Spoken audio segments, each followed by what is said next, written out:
नमस्कार, आप देख रहे हैं न्यूज़ वन इंडिया। आपके साथ मैं हूं सुरभि तिवारी। खबरों की शुरुआत करेंगे तो सबसे पहले खबर लखनऊ से, जहां पर एमएलसी चुनाव में सभी प्रत्याशी निर्विरोध निर्वाचित किए गए हैं। बीजेपी के 10 उम्मीदवार निर्विरोध निर्वाचित किए गए हैं, तो वहीं बीजेपी से ही एके शर्मा, डॉक्टर दिनेश शर्मा निर्वाचित हुए हैं। स्वतंत्र देव सिंह, लक्ष्मण आचार्य, सलील विष्णोई निर्वाचित किए गए हैं। कुंवर मानवेंद्र सिंह, गोविंद नारायण शुक्ला भी निर्विरोध निर्वाचित किए गए हैं। अश्विनी त्यागी, धर्मवीर प्रजापति और सुरेंद्र चौधरी भी निर्वाचित हुए हैं।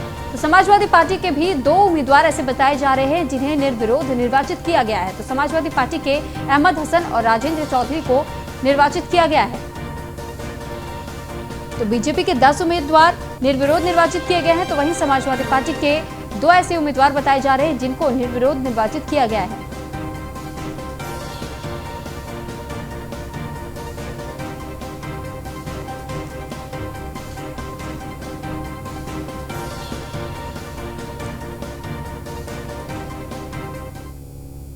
तो वहीं सीएम योगी ने ट्वीट कर लिखा है कि उत्तर प्रदेश विधान परिषद के लिए आज निर्वाचित हुए सभी सम्मानित सदस्यों को हार्दिक बधाई। मुझे विश्वास है कि अंत्योदय व आत्मनिर्भर उत्तर प्रदेश की संकल्पना की पूर्णता में आप सभी सहायक सिद्ध होंगे। आप सभी के उज्जवल कार्यकाल के लिए मेरी मंगल कामनाएं। तो योगी आदित्यनाथ का ये ट्वीट हम आपको दिखा रहे थे और बता रहे।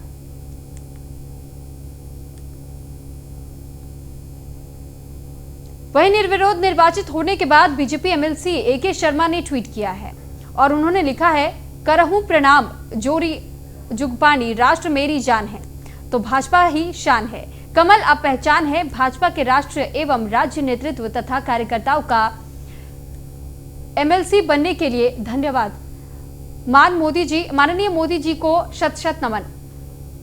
तो सभी को धन्यवाद देते हुए और साथ ही पीएम मोदी को नमन करते हुए एके शर्मा का ये ट्वीट।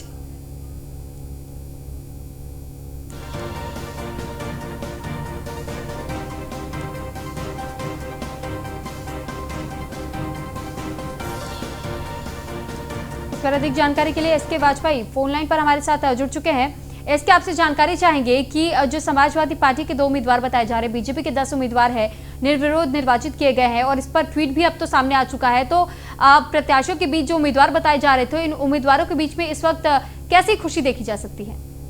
बिल्कुल, जिस तरीके से भारतीय जनता पार्टी के 10 प्रत्याशी निर्विरोध निर्वाचित हो गए हैं, तो कहीं न कहीं खुशी का माहौल भारतीय जनता पार्टी कार्यालय पर है। और यूपी बीजेपी में बड़ी खुशी जरूर है, क्योंकि जिस तरीके से अगर हम बात करें विधान परिषद की, तो वहां पर बीजेपी का बहुमत नहीं है। तो 10 प्रत्याशी एक साथ निर्विरोध जीतकर सदन पहुंचने के बाद कहीं न कहीं भारतीय जनता पार्टी की जो स्थिति है वो विधान परिषद में निश्चित ही मजबूत होगी।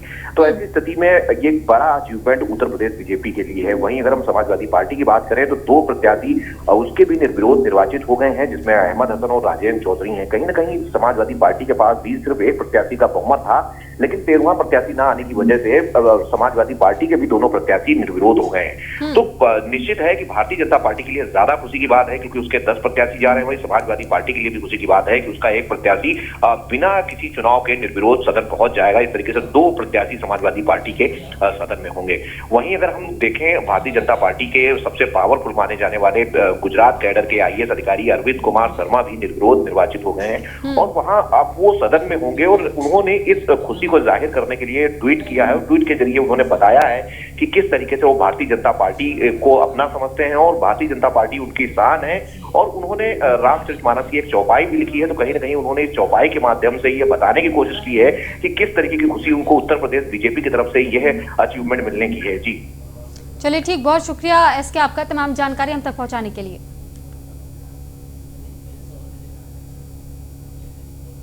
तो वहीं लखनऊ में सड़क सुरक्षा माह कार्यक्रम का शुभारंभ किया गया। सड़क सुरक्षा माह कार्यक्रम का सीएम योगी ने शुभारंभ किया। परिवहन विभाग की परियोजनाओं का लोकार्पण और शिलान्यास किया गया। 55 करोड़ 70 लाख रुपए की परियोजनाओं का लोकार्पण और शिलान्यास आज सीएम योगी ने किया। कार्यक्रम में सीएम योगी समेत सभी ने शपथ भी लिया। 21 जनवरी से 20 फरवरी तक चलेगा सड़क सुरक्षा माह। इस दौरान सीएम योगी ने कहा कि रोज सड़क दुर्घटना में लगभग 65 मौतें होती हैं। इस दुर्घटना को रोका जा सकता है, कम किया जा सकता है। इसे रोकने के लिए सड़क सुरक्षा माह आज से शुरू हो रहा है। ये 20 फरवरी तक चलेगा।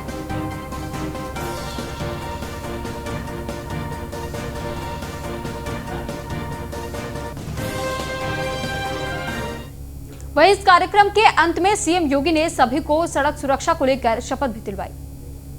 हम प्रतिज्ञा करते हैं कि हम सड़क सुरक्षा को बढ़ावा देने के लिए अपनी ओर से पूरा प्रयास करेंगे तथा दोपहिया वाहन चलाते समय हमेशा हेलमेट पहनेंगे। कभी भी शराब पीकर गाड़ी नहीं चलाएंगे। कार चलाते समय हमेशा सीट बेल्ट पहनेंगे।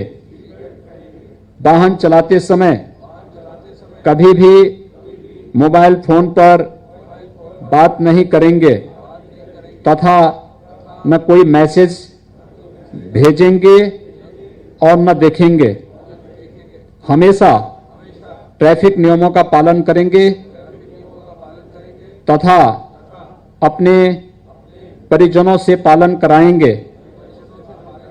सड़क दुर्घटना पीड़ितों की मदद करने हेतु सदैव तत्पर रहेंगे। भारत माता की जय। हम तो इस कार्यक्रम के दौरान यूपी के परिवहन राज्य मंत्री स्वतंत्र प्रभार अशोक कटारिया ने क्या कुछ कहा, सुनिए। सड़क दुर्घटना में सर्वाधिक दोपहिया चालकों की मृत्यु होती है। उनमें भी 18 से 35 वर्ष के बीच मरने वालों की संख्या सर्वाधिक होती है, जिसको रोकने के लिए छात्र जीवन में ही विद्यार्थियों को सड़क सुरक्षा के प्रति जागरूक किया जाना आवश्यक रहता है। प्रदेश में जो भी दुर्घटनाएं घटित हो रही हैं उनमें चालकों की लापरवाही सबसे बड़ा कारण है। वाहन चालकों द्वारा वाहन चालन के समय सीट बेल्ट और हेलमेट का उपयोग न करना भी सड़क दुर्घटना का बहुत बड़ा कारण है। सड़क सुरक्षा के प्रति जागरूकता हमारे लिए कितनी महत्वपूर्ण है, हम इसी बात से अंदाजा लगा सकते हैं। जब प्रतिदिन सड़क दुर्घटना में होने वाली मौतों के आंकड़े हम सबके सामने आते हैं, एक अनुमान के अनुसार प्रतिदिन 65 मौतें सड़क दुर्घटना में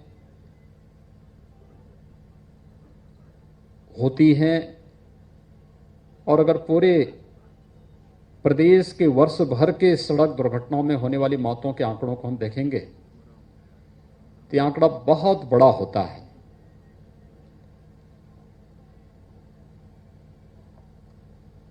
मौत के इन आंकड़ों को सड़क दुर्घटनाओं को कम करके रोका जा सकता है,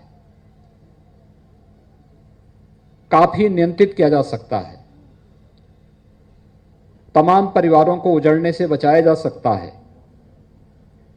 तमाम बच्चों को अनाथ होने से भी रोका जा सकता है। बस थोड़ा प्रयास हर एक स्तर पर होना है और उस थोड़े प्रयास के लिए ही अंतर विभागीय समन्वय के माध्यम से सड़क सुरक्षा का यह माह आज से प्रारंभ हो रहा है। एक माह तक चलने वाला यह विशेष सड़क सुरक्षा का अभियान प्रदेश के अंदर सड़क दुर्घटनाओं से होने वाली मौतों को रोकने के लिए इसकी बड़ी भूमिका होगी। इस दृष्टि से आज यहां पर अंतर विभागीय समन्वय के माध्यम से यह एक विशेष अभियान प्रारंभ हुआ है। मैं इसके लिए परिवहन विभाग को, गृह विभाग को और सभी संबंधित विभाग के सभी अधिकारियों को हृदय से साधुवाद देते हुए पूरे प्रदेश के अंदर एक साथ एक कार्यक्रम चले। हर जिले के अंदर जिलाधिकारी इसका नोडल अधिकारी होगा और जिलाधिकारी के माध्यम से इस कार्यक्रम को आगे बढ़ाना। पहले स्कूल कॉलेजेस में जाकर के सड़क सुरक्षा के बारे में वहां पे कुछ उनके बीच में कार्यक्रम होते थे, बताए जाते थे हमें कैसे चलना है, सड़क पे चलना है, कहां पे सड़क पार करनी है, कैसे सड़क के नियमों का पालन होता है, वाहन चलाते समय अपनी दिशा का ध्यान रखने का प्रयास कैसे होना चाहिए, इस सभी बातों को ध्यान दिया जाता था। धीरे धीरे करके हम लोगों ने जैसे जैसे साधन बढ़ते गए, जैसे जैसे सड़कें अच्छी होती गई, वैसे वैसे इन उस ओर जो ध्यान और तेज और तीव्र होना चाहिए था, उस ओर हमने ध्यान देना बंद कर दिया और उसका परिणाम दुर्घटनाओं पे लगातार जो समाचार हम लोगों को मिलते हैं, लगातार उस प्रकार के समाचार हम लोगों के सामने आते हैं। केंद्र सरकार भी इस पे बहुत गंभीर है। भारतीय राष्ट्रीय राजमार्ग मंत्रालय ने स्वयं 1 माह के इस विशेष अभियान को चलाने के लिए प्रत्येक राज्य सरकारों को कहा। और यही नहीं, माननीय उच्चतम न्यायालय ने भी इस पे चिंता व्यक्त की है।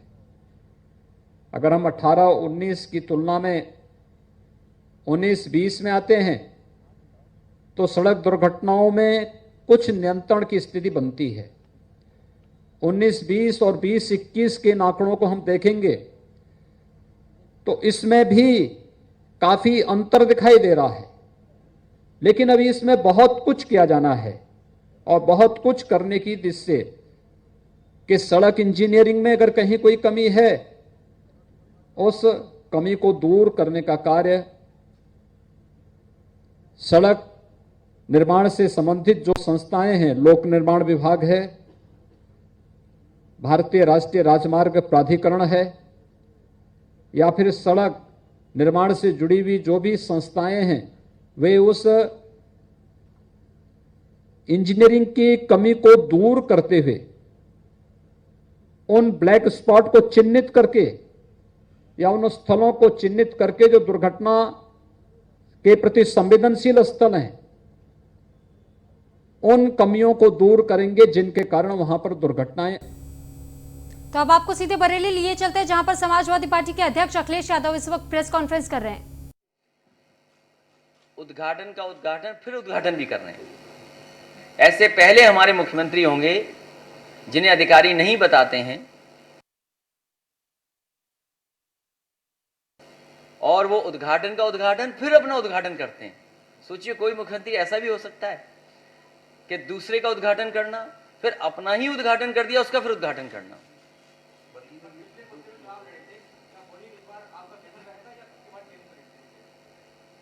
समाजवादी पार्टी किसान, गरीब, नौजवान, हमारी माताएं बहनें या खुशहाली के रास्ते पर कैसे उत्तर प्रदेश जाए, उस दिशा में काम करेंगे। जहां तक समाजवादी पार्टी का है, रैली, जैसा मैंने पहले कहा, तो बरेली से आपको ये सीधा लाइव प्रेस कॉन्फ्रेंस हम आपको दिखा रहे हैं। समाजवादी पार्टी अध्यक्ष अखिलेश यादव इस वक्त लाइव प्रेस कॉन्फ्रेंस कर रहे हैं। रेप पीड़ित बेटियों को न्याय न दिलाने में नंबर 1 है। और अगर घटना हो जाए इस तरह की तो उसको फर्जी बताने में भी उत्तर प्रदेश की सरकार नंबर 1 है। बाल अपराध में नंबर 1। हंगर इंडेक्स को लेकर के बहुत चर्चा होती है, भुखमरी की, गरीबी की। अगर हंगर इंडेक्स में सबसे ऊपर कोई है, सबसे बेकार स्थान अगर किसी का है तो उत्तर प्रदेश का है। जो पार्लियामेंट में रिपोर्ट दी गई उसके तहत भी सबसे ज्यादा सांप्रदायिक दंगे, हिंसा कहीं अगर हुई है, हिंसा जो सबसे ज्यादा हुई है वो उत्तर प्रदेश में हुई है। और सरकार द्वारा भारतीय जनता पार्टी के सारे पर अगर कहीं सबसे ज्यादा हत्या हुई है तो वो उत्तर प्रदेश में हुई है। फेक इनकाउंटर्स में सबसे ज्यादा है। नेशनल ह्यूमन राइट कमीशन ने अगर किसी को नोटिस दी है तो उत्तर प्रदेश को दी है। न केवल नेशनल ह्यूमन राइट कमीशन ने नोटिस दी हैं, बल्कि ऐसी घटना जो फेक इनकाउंटर हो उसमें मुआवजा देने के लिए भी अगर किस कमीशन ने कहा तो वो उत्तर प्रदेश की सरकार को कहा है। शिक्षित नौजवान अगर कहीं सबसे ज्यादा आत्महत्या कर रहे हैं तो वो उत्तर प्रदेश में कर रहे हैं। और यही नहीं, अगर कोर्ट की भी फटकार में अगर हिसाब किताब लगाएं, जो कोर्ट ने फटकार किसी सरकार को दी है तो उत्तर प्रदेश उसमें भी नंबर 1 है। किसी प्रदेश के बारे में सुप्रीम कोर्ट ने यह नहीं कहा होगा कि कानून व्यवस्था कैसी है, लेकिन सुप्रीम कोर्ट ने कहा कि यूपी में जंगल राज चल रहा है, उसमें भी उत्तर प्रदेश नंबर 1। देश के इतिहास में पहली बार ऐसा हुआ होगा कि मुख्यमंत्री और उप मुख्यमंत्री ने अपने मुकदमे वापस लिए हों, और ऐसे मुकदमे वापस लिए हैं जो हत्या और दंगा भड़काने वाले थे। ऐसा उदाहरण देश में कहीं नहीं मिलेगा। संस्थाओं को सबसे ज्यादा खत्म करने का काम भी अगर कहीं हो रहा है तो उत्तर प्रदेश में हो रहा है। आवारा जानवरों के हमलों से जो मौतें हो रही हैं, एक्सीडेंट्स हो रहे, उसमें सबसे ज्यादा मौत अगर कहीं हुई तो उत्तर प्रदेश नंबर 1 में है। बेरोजगारी में भी नंबर 1 है उत्तर प्रदेश। इसी तरह शहरी बेरोजगारी में भी, वो भी सरकार का आंकड़ा है, सरकार के आंकड़े में सबसे ज्यादा शहरी बेरोजगारी भी अगर कहीं है तो उत्तर प्रदेश में सबसे ज्यादा है। और विकास के विनाश में भी नंबर 1 अगर कोई है तो वो उत्तर प्रदेश की भारतीय जनता पार्टी की सरकार है। मेट्रो का काम जहां तेजी से शुरू हो गया था, नए नए जो बड़े शहर है, महानगर शहरों में काम शुरू हो गया था, उस रफ्तार को भी रोकने वाली अगर कोई प्रदेश सरकार है तो वो भारतीय जनता पार्टी की उत्तर प्रदेश की सरकार नंबर 1 पे आती है। न जाने कितना पैसा खर्च हुआ होगा प्रचार में, स्मार्ट सिटी में। बरेली शहर भी स्मार्ट सिटी की गिनती में आता है। स्मार्ट सिटी के नाम पर भी कोई काम नहीं हुआ, वो उत्तर प्रदेश सबसे आगे है। किसानों की कर्ज माफी में और आत्महत्या में भी आगे बढ़ रहा उत्तर प्रदेश। और किसानों की इतनी महंगी बिजली कहीं नहीं मिल रही होगी जितनी उत्तर प्रदेश में, देश में सबसे किसानों को महंगी बिजली मिल पा रही है। मुख्यमंत्री जी कहते हुए नहीं थकते हैं कि पुरानी सरकार थी तो चीनी मिलें बेची जा रही थी, क्योंकि हमारे मुख्यमंत्री जानते ही नहीं हैं। अधिकारी जो कह देते हैं वो बोल देते हैं। उनकी जानकारी में नहीं है कि 2012 से लेकर के 2017 तक एक भी चीनी मिल बेची नहीं गई, जबकि बंद चीनी मिल को शुरू किया गया। एक बात और याद दिलाना भूलते नहीं है वो ये कहते हैं कि सबसे ज्यादा किसानों को अगर गन्ना का भुगतान हुआ है तो वो उत्तर प्रदेश में हुआ है। वो अधिकारी देते हैं लिख करके, मुख्यमंत्री खुद नहीं जानना चाहते हैं या जानते नहीं होंगे, इसलिए उनकी जानकारी में सबसे ज्यादा किसानों का गन्ने का बकाया अगर कहीं है तो उत्तर प्रदेश में है। 14,000 करोड़ के लगभग पैसा जमा है। नकली शराब से मौत होने वालों में भी देश में नंबर 1 है। राजनीतिक द्वेष भावना से विपक्षी नेताओं पे सबसे ज्यादा गंभीर धाराएं लगाने का काम है। खबर लखनऊ से, जहां पर माफिया के खिलाफ सीएम योगी का ऑपरेशन इस्तांबुल, 2,05,000 का इनामी कुख्यात बदन सिंह बद्दो की कोठी जमींदोज कर दी गई। और मेरठ विकास प्राधिकरण की टीम ने ध्वस्तीकरण की कार्रवाई की। मौके पर 3 थानों की पुलिस फोर्स और 1 प्लाटून पीएसी भी तैनात रही। पंजाबीपुरा इलाके में डॉन बदन सिंह बद्दो की कोठी बताई जा रही थी। 22 महीने पहले पुलिस कस्टडी से फरार हो गया था बदन सिंह बद्दो। मेरठ के होटल मुकुट महल से फरार हुआ था बदन सिंह बद्दो। कुछ दिन पहले पुलिस ने बद्दो की कोठी की कुर्की की थी। बद्दो की भाभी कुलदीप कौर की अपील कमिश्नर कोर्ट ने खारिज कर दी। एमडीए के ध्वस्तीकरण आदेश के खिलाफ यह अपील की गई थी। मालिकाना हक के सबूत दिखाने में नाकाम रही थी बद्दो की भाभी, जिसके बाद से मेरठ में यह ध्वस्तीकरण का काम किया गया।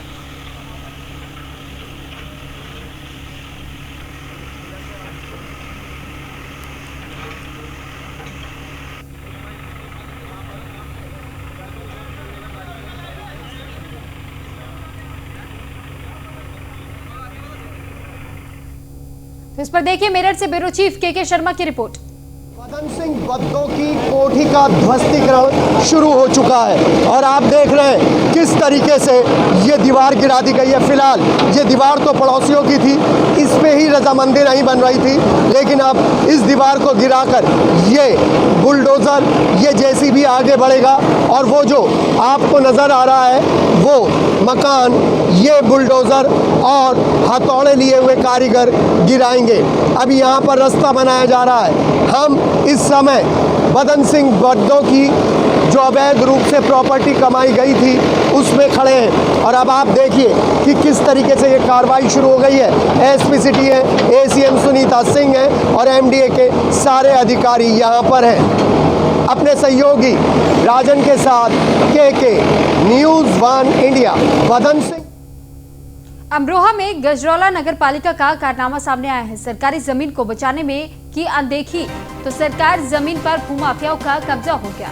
अनदेखी करने का यह मामला आपको बता रहे हैं, जब सरकारी जमीन को बचाने में अनदेखी की गई और जिसके बाद सरकारी जमीन पर भूमाफियाओं ने कब्जा कर लिया, तो भूमाफियाओं ने 22 बीघा जमीन बताई जा रही है जिसको भूमाफियाओं की तरफ से बेच दिया गया। नगर पालिका को इस बात की भनक तक नहीं लगी। मुख्यमंत्री पोर्टल पर शिकायत की गई।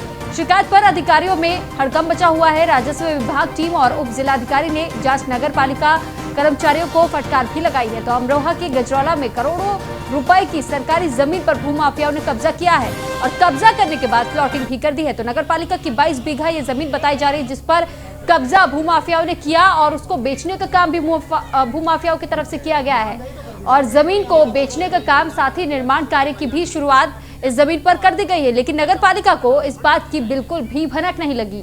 तो सवाल ये कि ये जो बड़ा लापरवाही का मामला नगर पालिका की तरफ से देखा जा रहा है, भूमाफिया इस तरीके से काम कर रहे हैं लेकिन नगर पालिका को इस बात की खबर ही नहीं है। ये मामला ये चल रहा है कि ये ज़मीन सरकारी जारी की है, टोन वाले भी आए हैं यहाँ पे, समझे, ये सरकारी में जारी है। अब ये बताओ, हमने कर्ज पानी लेकर तो ये जिगा ली, समझे, तो ये अब क्यों जारी है? जब अधिकारी कहाँ गए जब बैनामे हुए थे, ये बताओ। बैनामा कराया था आपने? बैनामा पक्का है भाई मेरा। किसने किया था आपका बैनामा? उनने आदिल भाई ने करवाया बैनामा। अच्छा। उन्होंने कोई ऐसे तो करवाया नहीं, देखो तहसील में करवाया है, कोई फर्जी काम नहीं है। तो ये अधिकारी लोग जब कहाँ गए थे, कितने का ये बताओ। आपने? हमने 2,20,000 का खरीदा था। अभी तो मेरा कर्ज भी नहीं निपटा है इसका।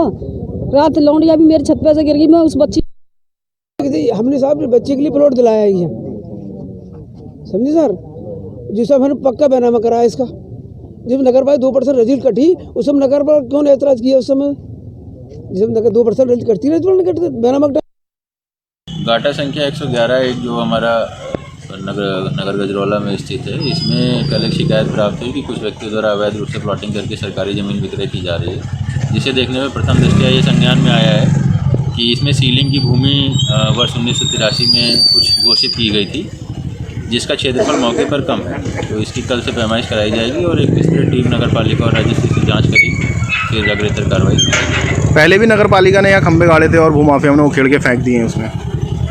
ये ऐसा मेरी जानकारी में नहीं है, मुझे कल ये शिकायत प्राप्त हुई है। बाकी नगर पालिका का वर्जन है तो वो ज़्यादा बेहतर बता पाएंगे। इस वक्त हम मौजूद हैं अमरोहा जनपद की नंबर 1 नगर पालिका गजरौला में, जहां पर 22 बीघा ज़मीन पर अवैध कब्जा भूमाफिया द्वारा कर लिया गया है। आखिर बड़ा सवाल ये खड़ा होता है कि बिना नगर पालिका की मिली भगत और सभासदों की मिली भगत से बिना रातों रात तो कब्जा हुआ नहीं है। आखिर बड़ा सवाल ये भी है कि हाउस टैक्स नगर द्वारा पालिका द्वारा काटे गए हैं, वो क्यों काटे गए? यहाँ प्रशासन काफ़ी शक के घेरे में आ रहा है और मिली भगत यहाँ पर सभासदों की और नगर पालिका की सामने आ रही है। अमरोहा से न्यूज़ 1 इंडिया के लिए प्रदीप कुमार। फिलहाल इस बुलेटिन में इतना ही। आप बने रहिए न्यूज़ 1 इंडिया के साथ। नमस्कार।